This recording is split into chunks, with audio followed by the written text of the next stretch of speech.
네, 안녕하십니까. 네, 메디코어 헬스케어 팀 이재호입니다. 이제 시간이 예정했던 시간, 1시 10분이 된 관계로 일단 진행을 하도록 하겠습니다. 일단 웨비나에 참석하셔서 접속하셔가지고 들어왔던 분들도 계시고, 아마 중간에라도 또 들어오신 분들이 계실 텐데, 이제 일정 순서상 진행을 하도록 하겠습니다. 어, 이번에가 이제 웨비나 4차, 네 번째를 맞이합니다. 저희가 항상 기본적인 어떤 컨셉은 반복 학습을 통해서 이 스트레스라든가 자율신경계, 아니면 뭐 심박변이도 이런 어떤 이론에 대해서 많은 교육을 했었고, 그나마 이제 주제별로 조금씩 이제 다양한 주제를 좀 선정하기도 했었던 부분이 있었습니다. 올해 마지막 이제 4차 웨비나에서는 우리 스트레스 자율신경계를 측정하는 가장 기본적인 이제 HRV라든가 APG에 대한 이론을 간략하게 좀 확인을 하고, 저희 다양한 장비들에서 보여주는 다양한 결과 항목 중에서 어떤 피로라든가 어떤 염증이라든가 면역력 어떤 수치하고도 연계해서 볼 만한 항목들이 어떤 것들이 있는지 한번 확인하고, 또 이제 말초 혈액순환 어떤 검사를 통해서 우리가 유효하게 볼 수 있는 내용들, 이런 것들로 이제 약 1시간 정도 교육을 좀 진행하도록 합니다. 만약에 혹시라도 중간에 궁금하신 거라든가 질문 사항이 있으시면은 뭐 나중에 이제 강의가 끝나고 뭐 채팅창도 좋고요.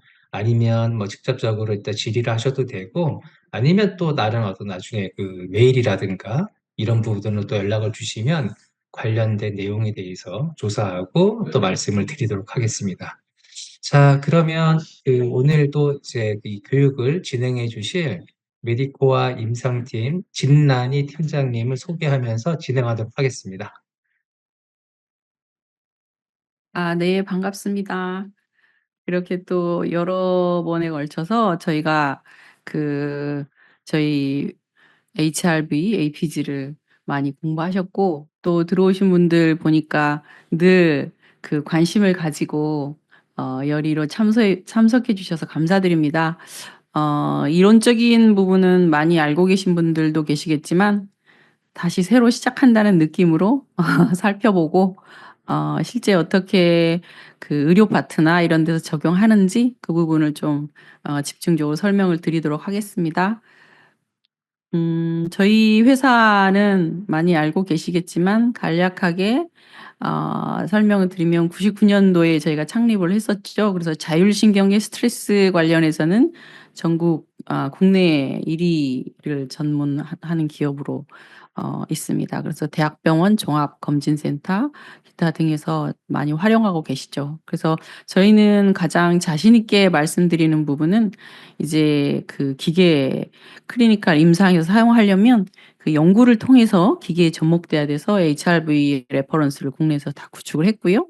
또 대학병원에서 주로 쓰시는 당뇨 신경병증 자율신경 검사도 있고, 또 적외선 체열 진단기도 저희가 또 국내에서 학회를 통해서도 하고, 정상인 표준 연구도 꾸준히, 그래서 저희는 좀 연구를 꾸준히 하는 기업이라고 보시면 되겠습니다. 그래서 여러분들이 사용하고 계시는 기계에는 굉장히 다양한 연구를 통해서 논문으로도 많이 나와 있고, 그래서 기계를 신뢰할 만하다라고도 설명드리고 싶습니다. 저희는 99년도에 설립이 돼서 기업 부설 연구소가 있고, 기타 우수기업 선정도 됐고, 기계들이 조달청 우수 제품으로도 등록이 돼 있고요. 기타 각종 해외 인허가 등록이 다 돼 있습니다. 그리고 해외에도 지사도 중국, 일본, 기타 미국, 이렇게 다양하게 지금 저희 제품이 런칭되고 있습니다. 그리고 최근에 들어서는 이제 또 뭐 발열 장비도 또 보급이 됐었고, 선생님들이 쓰고 계시는 바디 체커 장비도, 맥펄스나 바디 체커 장비도 굉장히 유효하게 다양하게 지금 활용되어지고 있습니다. 그래서 지금 설명드린 것처럼 한국 레퍼런스 구축이 돼 있고, 소아청소년 레퍼런스도 구축이 돼 있고, 또 그 레퍼런스를 하기 위해서는 굉장히 많은 데이터를 가지고 검사 시간도 3분, 5분, 1분으로도 단축시키는 그런 그 인공지능을 통해서 단축시키는 그 노력을 통해서 특허 출원도 돼 있고요. 연구는 저희가 꾸준히 계속적으로 진행을 하고 있습니다. 계속 변화하고 있으니까요. 그래서 매 10년마다 HRV에 대한 레퍼런스는 업그레이드를 하고 있습니다. 당뇨 식이요법증 연구도 마찬가지고요. 그래서 각종 해외에 있는 인허가, 특허 이런 부분이 다 획득되어 있는 기계라고 보시면 되겠습니다. 전 세계적으로 판매가 되고 있습니다. 그래서 이론을 잠깐 살펴보면 저희가 지금 HRV하고 HRV 스트레스 자율신경 검사기라고 하는 원리가 HRV고요. 그래서 심장에서 나오는 신호를 분석해서 우리 자율 조절 시스템이라든지 스트레스에 대한 대처 능력이라든지 혈액순환 상태를 볼 수 있는 기기입니다. 그래서 HRV는 주로 우리 몸의 자율신경계, 정신적 육체적 스트레스, APG라고 하는 이론은 우리가 혈액순환이나 혈관노와 말초 혈액순환을 볼 수 있는 기기라고 할 수가 있겠습니다. 그래서 우리가 자율신경 검사라고 하는 부분은 과거에는 좀 이해도가 조금 없었는데 요즘은 일반 선생님들도 거의 스트레스 자율신경 검사를 많이 알고 있습니다. 자율신경계라고 하는 거는 말 그대로 우리 몸이 셀프로 스스로 조절이 되고 있는 그런 신경계인데 그거를 과거에는 기계로 검증이 되게 어려웠는데 지금은 이제 우리 HRV 기기를 통해서 자율 조절 시스템을 객관화할 수가 있어서 자율신경계 검사라고 하고 있고 의료 파트에서도 이미 급여, 비급여 이렇게 해서 병원에서도 청구를 하면서 검사를 하고 계십니다. 그래서 자율신경계는 우리 몸에 자율적으로 조절되어지는 시스템이고 우리 생명 유지를 해주는 시스템인데 결국은 자율신경계라고 하는 거는 스스로 알아서 누가 시킨다고 조절이 되는 게 아니라 알아서 조절해주는 우리 몸의 가장 기본 구성 신경계라고 보시면 되겠습니다. 구성 신경계가 잘 원활하게 돌아가고 있고 활동을 해야 우리 면역 시스템도 유지가 되고 호르몬 시스템도 유지가 잘 돼서 이렇게 우리 몸이 전체적으로 밸런스가 맞아요. 우리 몸이 건강하다라고 하는 컨셉이 되겠습니다. 그래서 주요하게 자율신경계는 우리 몸에 항상 일정한 조절을 해주고 있고 기타 위액이라든지 장연동 운동이라든지 우리 온몸에 걸쳐서 자율신경계가 작동을 하고 있습니다. 그리고 주요하게는 혈관 기능 조절을 해준다든지 그리고 또 면역력의 열쇠라고 자율신경계를 언급하고 있습니다. 그래서 생명활동의 전반적인 조절 시스템이다. 이 자율신경계가 가장 기초 베이스라고 생각하시면 되겠습니다. 그래서 신경계 안에는 우리가 중추, 뇌에서 전담되어지는 시스템, 신경계 중추적인 명령을 내리는 시스템과 말초 신경계는 주로 말초에 붙어 있는 게 아니라 우리 몸 각 기관, 중추신경과 연결하면서 뇌와 척수신경 연결하면서 우리 몸의 구성, 감각신경이라든지 운동신경이라든지 이 부분을 다 조절해주는 시스템이고 거기에 한 신경계 중에 자율신경계가 있습니다. 그래서 자율신경계는 좀 전에 설명드린 것처럼 의지적으로 움직이는 게 아니라 자율적으로 움직이고 있다. 자율신경계고요. 자율신경계 안에는 교감과 부교감 신경계가 존재합니다. 그래서 자율적으로 조절되고 있는데 그중에 우리 몸이 긴장하거나 흥분할 때 나타나는 신경을 우리가 교감신경계, 안정되고 우리 몸을 보존하는 게 부교감 신경계. 서로 항상 기량작용, 항상 일정한 성질을 유지하려고 하는 기량작용을 하고 있고 그중에 쉽게 설명하면 교감신경계는 아버지 신경계, 부교감신경이 어머니. 물론 요즘에는 뭐 그 순서가 바뀌기도 했지만 어찌됐건 그런 개념이고 우리가 자동차로 비유를 하게 되면 엑셀이 교감신경계라고 생각하면 쉽겠고요. 부교감신경계는 브레이크. 우리 몸 자체가 지나치게 엑셀만 돌아가면 우리 몸이 망가지겠죠. 그거를 부교감신경계 브레이크가 이렇게 차단을 해줘야 자동차가 원활하게 굴러가듯이 우리 몸도 마찬가지라고 보시면 되겠습니다. 그래서 우리 몸에서 교감과 부교감 신경계는 그러면 어떻게 작용하고 있는지 잠깐 보면 주로 교감과 부교감은 서로 항상 상대 반대의 작용을 합니다. 우리가 동공이 눈이 동공이 확장됐다가 아니면 줄어들었다가 확장과 좁아졌다가 동공이 수축과 확장을 주로 많이 하는데 우리 영화관에 가면 동공이 확대가 돼야 됩니다. 그래서 교감신경이 긴장하니까. 그리고 인제 바깥으로 나오면 이렇게 편안해지고 그런 개념입니다. 우리가 긴장을 하면 나타나는 교감신경계 안에는 동공 수축 확장에도 교감신경계, 부교감신경이 작용하고 침샘에도 교감신경이, 부교감신경이 작용을 합니다. 우리 긴장하면 침이 마르잖아요. 그런 개념이고 심장도 마찬가지죠. 우리가 흥분하고 그러면 빨리 뛰고 안정되면 천천히 뛰고 그리고 위액도 마찬가지입니다. 우리가 위장관도 편안하면 위액이 많이 나와서 밥 먹을 때 편안한 상태에서 먹어야 좋고 긴장하면 소화가 안 됩니다. 그런 개념으로 나타나게 돼 있고 방광 수축과 확장도 마찬가지입니다. 우리 긴장하면 방광이 수축해서 시험 보려고 하면 자꾸 화장실 가고 싶고 이런 게 교감신경계가 반응하는 거고 릴렉스돼 있으면 부교감신경계가 이렇게 항상 두리는 기항작용을 하면서 우리 몸을 조절해주고 자율적으로 조절해주고 있습니다. 그런데 이런 신경들을 객관화하기가 되게 어려운데 우리 심장을 통한 심장박동이 빨리 뛰고 천천히 뛰고 하는 그 부분은 우리가 객관화할 수 있어서 이 심장박동의 빠름과 느림 이런 부분을 통해서 우리가 이제 자율신경계를 한번 볼 겁니다. 그래서 다시 한번 정리를 해드리면 우리 교감과 부교감 자율신경계는 자율적으로 계속 작동이 되고 있습니다. 24시간 쉬지도 않고. 그래서 보시면 심장박동, 호흡도 뭐 침분비나 소화액이나 혈관이나 이런 건 항상 우리가 지시하지 않아도 계속 작동을 하고 있는 거죠. 우리 몸에서. 그중에서 심장박동은 교감이 흥분하면 빨라지고 부교감이 흥분하면 심장박동은 억제가 되고 이런 서로 이 기량된 상반된 작용을 하면서 우리 생명활동을 유지해 주고 있습니다. 그래서 자율신경이 매우 중요한데 그동안에는 자율신경계를 그 객관화하는 부분이 좀 적었고 병원에서도 별로 많이 언급하지 않았었죠. 그런데 이제는 객관화하면서 환자의 상태들을 관찰을 해주고 있습니다. 그래서 병원에 가면 우리가 다양한 각종 검사를 하고 선생님들이 종합검진을 해서 검사를 했어요. 그런데 종합검진상에 나는 아무런 이상이 없다. 종합검진상에는 특별한 이상이 없다라고 검사 결과에 나오죠. 혈액검사, 엑스레이, CT 이런 등에서는 큰 문제가 없게 나와요. 그렇지만 실제 환자분들은 이렇게 어지럽거나 굉장히 피로하거나 소화가 잘 안 되거나 이런 것들은 잘 검사상에 나타나지 않거든요. 이게 다 대부분 다 자율신경계 이상이거든요. 이런 부분들을 우리가 그동안에는 객관화하지 않았어요. 근데 이제는 이런 부분들이 이제 객관화할 수 있는 툴들이 생기고 그래서 객관화하게 됐고요. 이런 대상들을 우리가 HRV를 통해서 측정을 하게 됩니다. 물론 정신과적인 문제도 HRV를 통해서 측정을 해서 객관화하고 있습니다.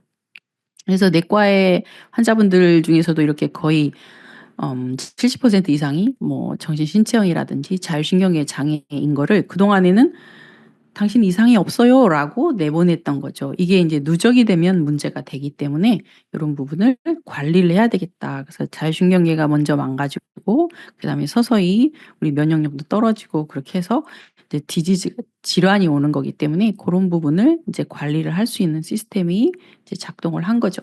그래서 초창기에는 병원에서는 이런 환자분들은 어떻게 관리를 해야 되나라고 하면서 호르몬 검사도 하고 신경전달 물질을 하는 혈액 검사도 하고 다 이런 혈액 검사로서만 봤었거든요. 근데 이런 부분은 검사 시간도 소요가 많이 되고 비용도 많이 들어가고 그랬는데 이제 우리가 HRV를 통해서 자율신경계를 객관화하는 그런 방법이 논의가 되면서 이제 HRV 통해서 교감 부교감을 정량화할 수 있게 됐습니다. 그래서 스트레스와 자율신경의 면역력과의 상관관계를 보는 그런 논문들도 많아졌고 실제 자율신경계를 보면 면역력이 보인다라고도 이제 얘기를 하고 있습니다. 우리 몸은 외부의 자극을 받으면 이게 모두가 스트레스가 될 수가 있고 물론 스트레스를 잘 극복하는 사람은 우리 몸에서 큰 문제가 생기지 않지만 스트레스를 받으면 우리도 모르게 우리 몸에서 반응을 하게 됩니다. 그래서 스트레스를 받게 되면 교감이 흥분하고 그게 지속되게 되면 이제 염증을 유발을 하고, 염증이 유발하게 되면 면역 세포가 감소하고, 면역 세포가 감소하면 질병이 나타나는 겁니다. 그래서 결국은 스트레스는 자율신경계를 불균형 상태를 초래하고 염증도 유발하고 면역력 상태를 저하시킵니다. 그래서 우리는 결국은 자율신경계를 보면 결국은 면역력 상태가 어느 정도인지 볼 수 있는 그런 툴들이, 연구들이 이루어지고 있었습니다. 그래서 자율신경계 균형이 깨져 있으면 면역력이 감소했다라고 하는 부분도 지금 언급하고 있고, 그런 연구들도 활발히 이루어지고 있습니다. 그래서 자율신경계와 만성 피로와 면역력을 한꺼번에 HRV 통해서 본다라고 하는 개념이고요.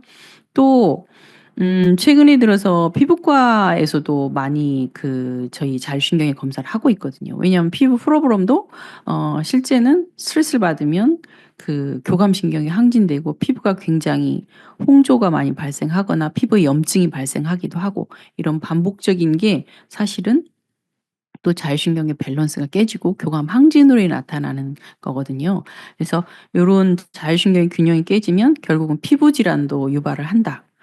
이런 개념에서 자율신경계 이상이 염증을 동반해서 면역력을 저하시키고 결국은 고질적인 피부 질환이 반복된다라고 하는 그런 이론도 지금 나오고 있습니다. 그래서 이런 식으로 자율신경계를 객관화함으로 인해서 우리가 염증에 해당되는 부분, 면역력에 해당되는 부분도 한번 연구했던 부분도 좀 소개를 드리도록 하겠습니다. 이 부분 피부과에서 오래 연구한 이제 선생님이 자료를 주신 건데요. 결국은 살펴봤더니 염증과 HRV와 만성 염증과 상관관계가 매우 높다라고 해서 저희가 통계를 한번 돌렸습니다. 피부과에서 오랜 동안 저희 HRV 기기를 사용해 하셨던 분이 염증 반응 검사랑 우리 HRV 검사랑 한번 다 같이 해 봤어요. 그랬더니 염증 반응 검사는 피 검사를 하는 거거든요. 그래서 피 검사랑 저희 HRV 검사랑 데이터 분석을 해 봤더니 염증 지수가 높은 사람들이 HRV는 굉장히 낮게 나타나는, 그래서 HRV 검사 중에 알고 계신 분은 알고 계시겠지만 대표적인 심박 변이도를 나타내는 대포 파형이 우리가 표준 편차라고, 변이도가 이렇게 줄어든 사람들, 변이도가 심장박동의 변이가 매우 줄어든 사람들이 표준 편차가 매우 줄어드는데 염증 지수와의 상관관계가 굉장히 높더라고요. 그래서 CRP 염증 지수는 높을수록 안 좋고 심박 변이도는 낮을수록 안 좋아서 이 상관관계가 유의하게 있었던 걸 알 수가 있었습니다. 그래서 염증이 높은 사람이 심박 변이도가 떨어지고 대표적인 표준 편차가 유의하게 낮더라라고 하는 통계가 있었고요. 그중에 우리가 또 RMSSD, 피지컬 스트레스, 그러니까 결국은 염증이 심할수록 RMSS도 떨어지고 스트레스도 높다라고 하는 거를 알 수 있었습니다.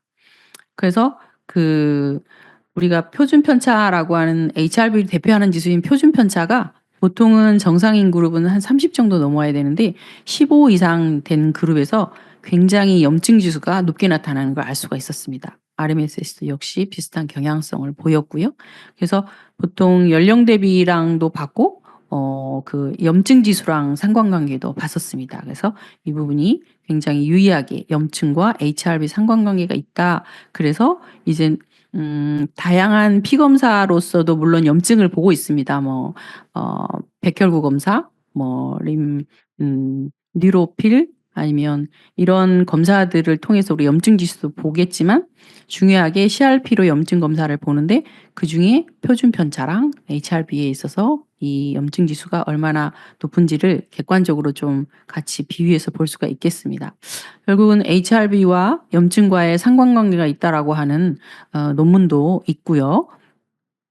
그래서 자율신경계 검사를 그동안에는 다양하게 객관화하기가 어려웠는데 HRV로 자율신경계 검사를 하면서 HRV가 매우 신뢰성이 있는 파라미터다. 매년 2,000편 이상씩 논문이 나옵니다.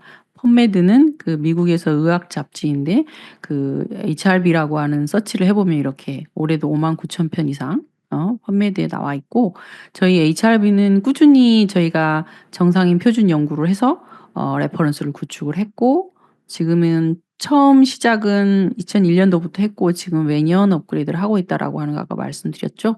그래서 HRV는 심전도상에서 나타나는 PQRST, 이 RR 인터벌을 통해서 HRV를 보고 여기에서 심장박동을 구하는 거죠. 심장박동은 안정된 상태에서도 이렇게 각각 간격이 차이가 나고 이 심전도에서 나오는 이 피크를 RR 인터벌이라고 하는데, RR 인터벌은 간격이 비슷한 것 같지만 각각 다릅니다. 이 다름을 우리가 심박의 변이도라고 하고, 이 부분을 다시 그림으로 그래서 확대하면 이 간격의 차이가 있다. 간격의 차이가 좁을수록 심장박동은 빠르고 간격이 차이가 넓을수록 심장박동이 느리다. 이 부분을 우리가 이제 교감 부교감과 정량화해서 보려고, 교감신경계가 흥분하면 심장박동은 빨라지고 부교감신경계가 흥분하면 심장박동은 감소한다라고 하는 그 개념에서 이 부분을 새로 세워서 그려놓은 게 심장박동의 변이도입니다.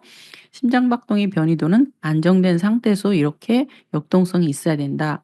단 예외적인 규정이 있는 건 아시죠? 예외적인 규정은 부정맥이 있거나 그러면은 이보다도 훨씬 더 드라마틱하게 튀게 나타나니까 그런 경우는 제외하고 봅니다. 그래서 어느 정도의 이 플럭트의 역동성이 있어야 건강하다라고 하는 부분을 우리가 자율신경계를 객관하는 거에서 보고 있고, 그래서 우리가 심장박동이 왜 이렇게 역동성이 생기느냐, 그 부분에 대한 이론이고요.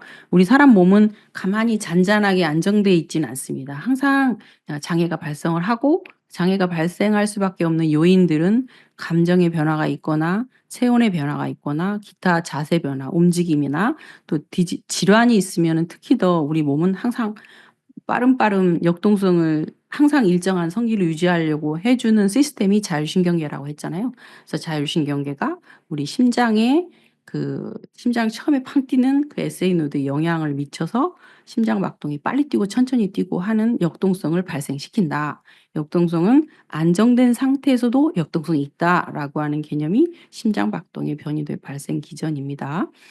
그리고 말초 혈액순환 같은 경우는 우리가 손끝에서 검사를 하죠.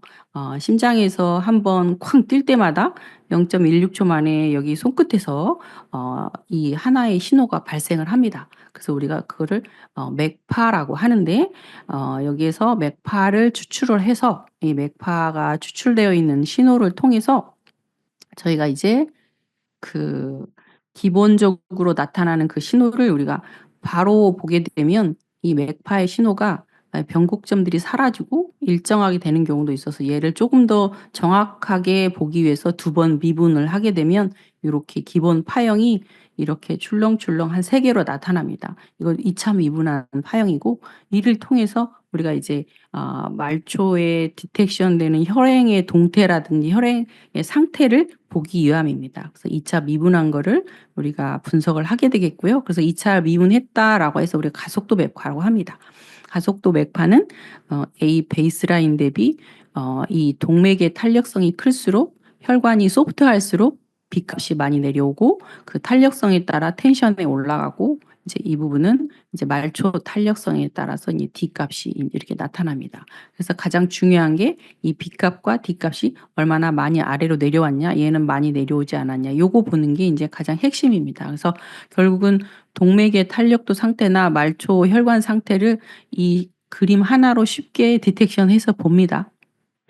그래서 우리가 이제 그 혈관의 상태가 건강할수록 요 1단계 이 플라그가 끼지 않고 소프트할수록 이 신호가 많이 내려오고 올라가고, 여기 혈관의 단면도인데요. 여기에 소프트할수록 여기 신호가 크게 나타납니다. 여기 안에 중간에 플라그가 끼거나 그러면 요 내려와야 될 블러드 볼륨이 적게 내려와서 여기가 좀 못 미칩니다. 마찬가지로 점점점 갈수록 이제 이 신호가 이 탄력성이 떨어지기 때문에 아래로 내려오고, 여기는 이제 역순으로 됩니다. 그래서 보통은 1단계, 2단계, 3단계, 4단계, 5단계, 6단계로 나눠지는데, 결국은 3단계 수준까지는 우리가 어느 정도는 혈관 상태가 혈관이 어느 정도는 약간은 소프트한데, 이제 5단계는 이제 역순으로 된 상태부터는 이제 질병 상태에 있고 관리해야 되고 동맥경화가 심하다. 저희가 동맥경화 진단기라고 하는 아마 보신 분도 계시겠지만 혈압을 총해서 그 혈압의 속도 보는 동맥경화 진단기랑도 얘랑 비교를 했는데 어느 정도 유사성을 가져가고 있고, 5단계부터는 반드시 동맥경화 진단기도 매우 안 좋게 나옵니다. 그래서 저희가 성별 연령별에 따라서 봤더니 1단계가 20대 2단계가 30대, 3, 4단계가 40, 50대로 가는데 여기서부터는 이제 관리를 해야 되는 역순이 되는 그런 상황이라고 보시면 되겠습니다. 그래서 중간에 프라그도 끼고 동맥경화랑 상관관계가 높은 게 5단계부터다라고 보시면 되겠습니다. 저희가 이제 기계가 다양하게 있는데 선생님들이 쓰시는 기계는 어떤 기계인지 모르겠지만 SA3000N가 저희가 이제 병원에서 주로 많이 사용하고 있는 기계고 바디 체크하고 맥펄스 이 부분 그 세 가지 종류가 있어서 각각의 나오는 결과를 통해서 면역력과 상관관계가 있는 부분, 만성 피로와 상관관계 있는 부분을 제가 잠깐 짚어드리도록 하겠습니다. 그래서 SA3000N은 기계 모양이 이렇게 생겼고 마찬가지로 이것도 그 레퍼런스 다 적용이 됐고 검사는 뭐 1분, 3분, 5분 여러 검사 시간을 선택할 수 있고 병원에서 대학병원에서는 한 5분 하고 일반 병원에서는 주로 3분 정도 합니다. 저희가 이렇게 그 논문을 구축을 해서 3분 검사해도 된다라고 하는 부분으로 적용을 하고 있고요. 그래서 여기에는 이 기계는 호흡 트레이닝까지 측정을 하고 그 환자에 따른 호흡 트레이닝까지 해주는 그 훈련 기능도 탑재돼 있고 병원용에서 주로 쓰고 있으니까 또 급여 항목의 검사도 있고 그렇습니다. 그래서 결과지는 이렇게 생겼고 아까 설명드린 심박의 변이도를 대표하는 거고 이를 통해서 이제 우리가 주파수로 변환을 해줘 가지고 이 신호 안에 이제 교감 부교감으로 정량화해진 그래프가 나오고요. 정상인에 대한 레퍼런스를 다 탑재를 해서 여기에 이렇게 녹색 존으로 전체적인 모든 파라미터가 정상이고 좋다라고 하면 안으로 들어가고 나쁘면 이 안쪽으로 몰립니다. 매우 안점이 안쪽으로 몰리고 그래서 이 부분을 쉽게 볼 수 있게 해주고 비정상이면 여기에 숫자들이 빨간색으로 표시를 해드리고 그리고 또 최종적으로 선생님들이 병원에서는 이 결과를 모두 다 설명할 시간이 많지 않기 때문에 최종 리절트로 또 보여드립니다. 이 사람의 상태가 어느 정도인가.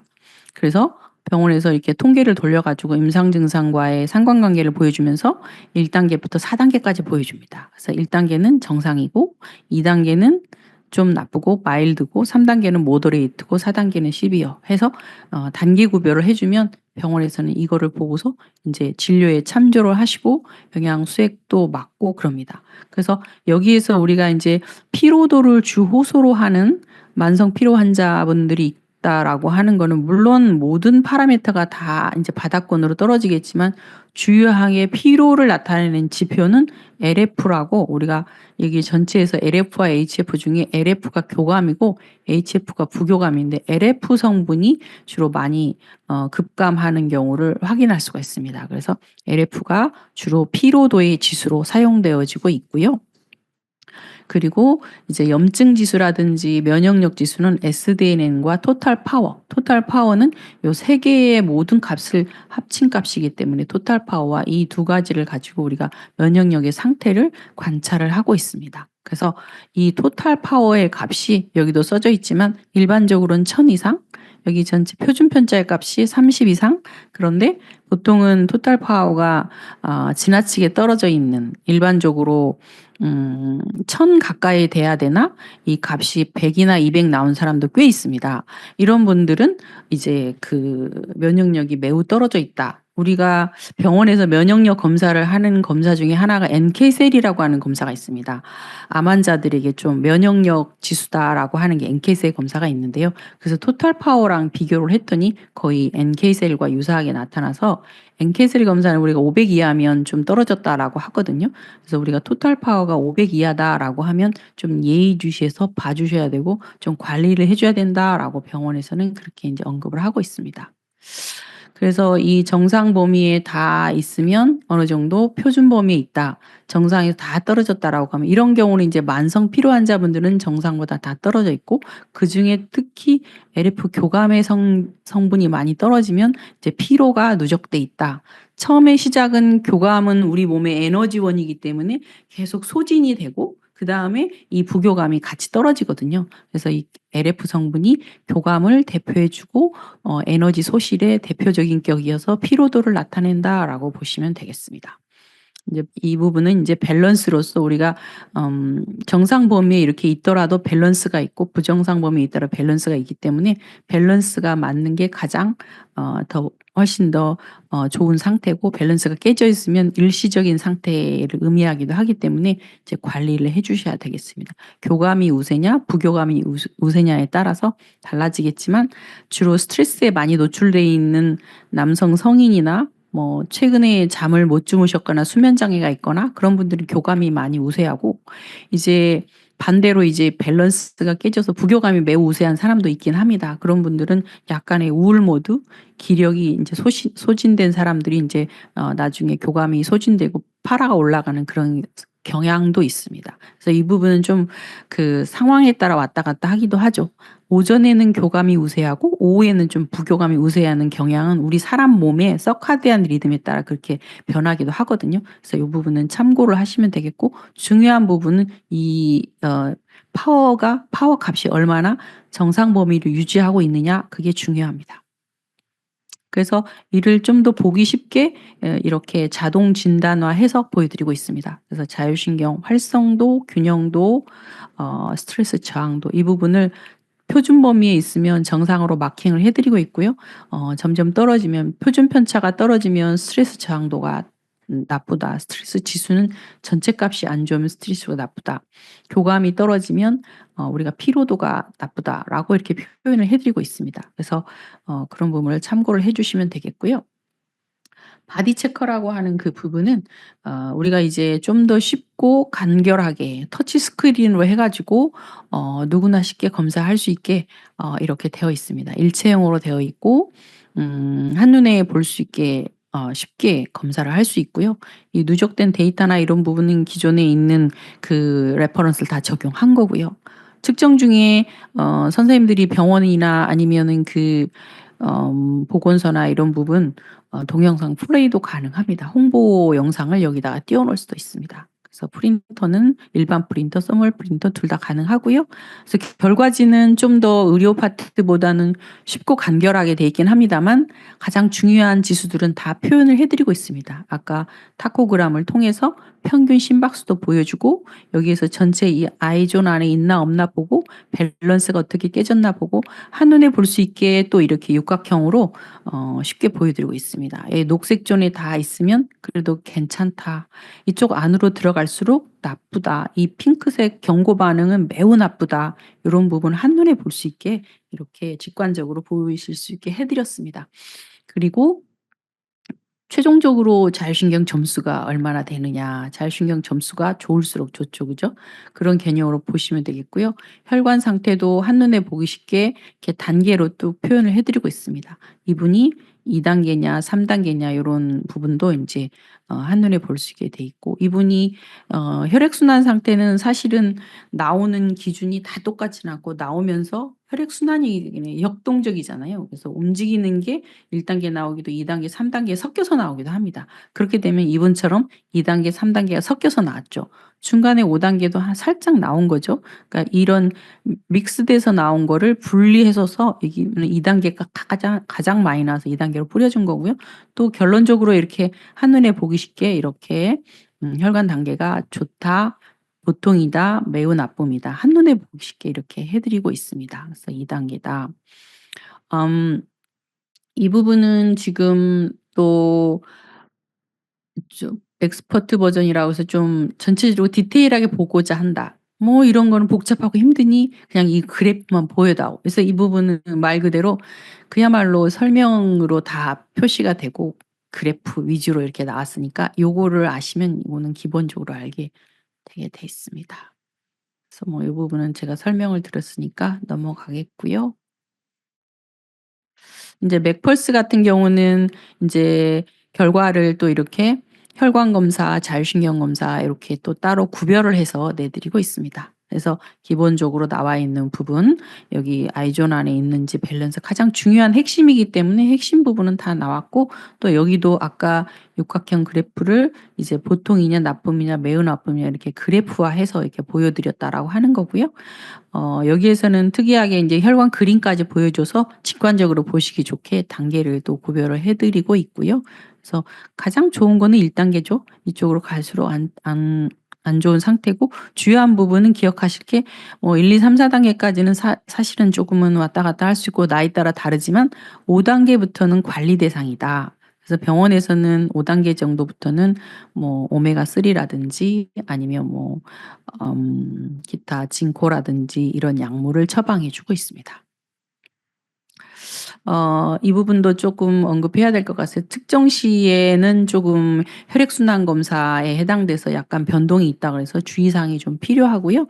그래서 검사는 좀 안정된 상태에서 반드시 해야 된다. 그리고 미리 보기를 프리뷰라고 한 미리 보기를 눌렀을 때 처음에는 움직이다가 검사할 때 딱 멈추는 게 아니라 이게 스테이블하게 안정된 상태에서 움직이거나 말하지 않고 준비 상태를 좀 어느 정도 하고 하는 게 변동이 적다.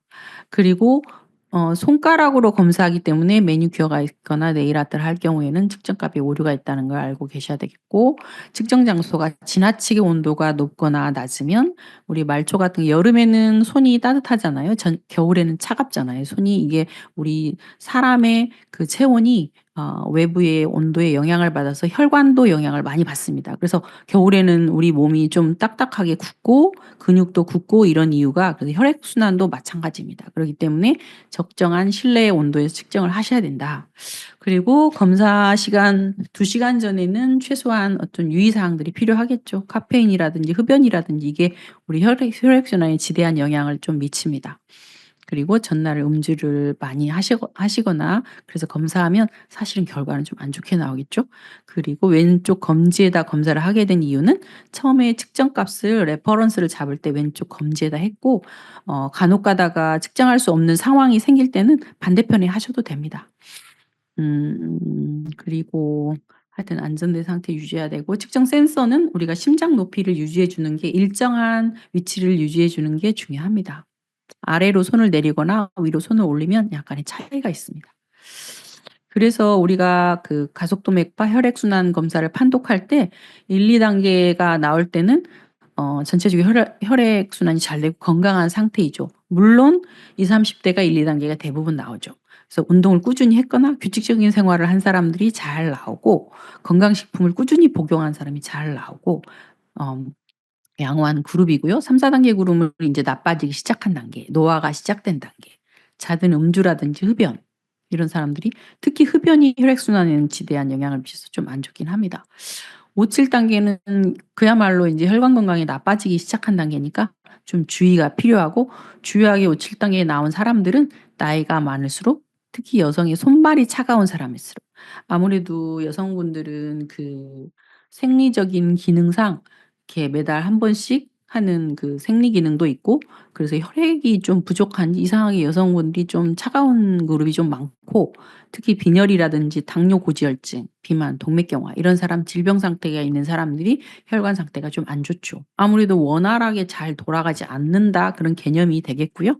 그리고 규칙적인 생활, 불규칙 생활하고 운동 전혀 안 하는 경우, 이런 경우도 안 좋고, 저온 상태에서 측정할 때 안 좋고, 너무 긴장하거나 스트레스 받으면 또 안 좋고, 그런 개념이 되겠습니다. 그리고 약간 주의 사항인데, 측정 시에 그 센서를 강하게 누르면 그쪽이 좀 안 좋게 나오는 경향성이 있습니다.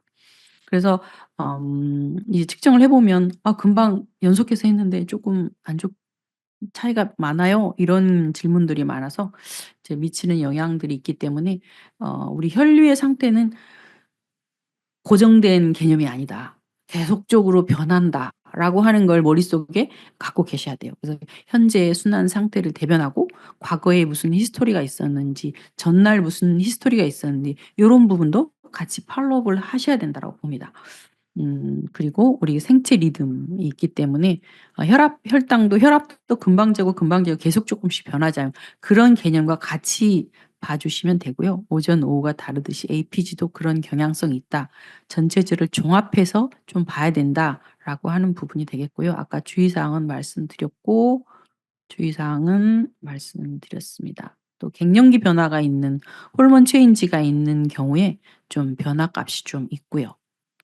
그리고 또 특이한 사항은 혈액 검사나 이런 부분은 괜찮은데 매우 안 좋게 나온 경우가 있었어요. 실제 필 임상에서 봤더니 그 사람이 굉장히 왼쪽 팔이 아파서 어깨에 다친 사고가 있어서 그때 굉장히 안 좋았다. 요런 경우도 예외적인 규정이 있을 수 있습니다. 그러니까 손가락 압박을 하시면 안 되겠고요. 음 그래서 그런데 이렇게 측정을 여러 번 했는데 다르게 나와요. 그럼 어떻게 해야 될까요? 그런 경우는 여러 번 측정을 했었을 때는 외부의 변화 요인이 있는지 한번 살펴보시고 음 계속 변화가 너무 크다라고 하면 한 번 더 측정을 해서 이 사람의 어떤 상황을 파악을 하시고 그런 부분이 필요하고요. 그러니까 결국은 혈행 동태이기 때문에 변화가 심하게 있었다라고 하는 그 부분은 그 사람의 감정 상태가 심하게 변화가 있었나? 아니면 그런 부분도 한번 살펴보셔야 된다라고 하는 거죠. 네. 그래서 지금까지 좀 시간이 좀 제한된 관계로 여기까지 말씀드리고 제 강의는 마치겠습니다. 혹시 질문이 있으시거나 그러면 말씀해 주십시오. 네, 교육 뭐 잘 해주셨고요. 지금 뭐 계속해서 반복된 어떤 학습을 통해서 조금 더 저희 제품이라든가 활용도를 높게끔 하기 위해서 이런 이제 웨비나를 진행을 하고 있는 부분이 좀 있었고, 아까 중간에 보니까 좀 늦게 이제 그 참여를 해서 들어왔던 분들도 계시는 것 같더라고요. 혹시라도 중간부터 뭐 들으셨거나 앞에 부분이라든가 이 교육 같은 자료들이 혹시라도 필요하신 분들은 뭐 채팅을 통해서 뭐 메일 주소를 남겨주시거나 하게 되면은 관련 자료를 또 보내드릴 수 있게끔 할 거고, 혹시라도 이제 그 궁금하신 내용이라든가 그동안의 어떤 사용을 통해서 하면서 이런 것들이 좀 알고 싶었다라고 했던 부분은 마이크를 켜서 얘기하셔도 되고 채팅창에다가 질문을 남겨주셔도 됩니다.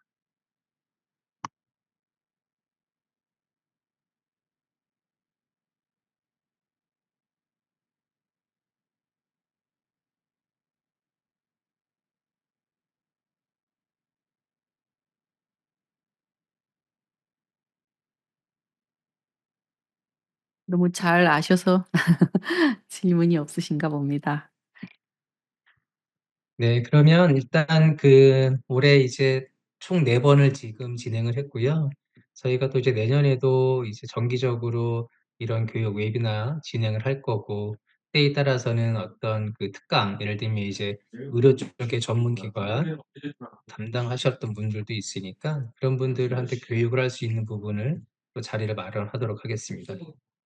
올 한 해 저기 참 수고 많으셨고요. 또 내년에도 더 좋은 일만 많이 생기길 또 기대하면서 그럼 이제 오늘 그 교육을 마감하도록 하겠습니다. 네, 감사합니다. 네 수고하셨습니다.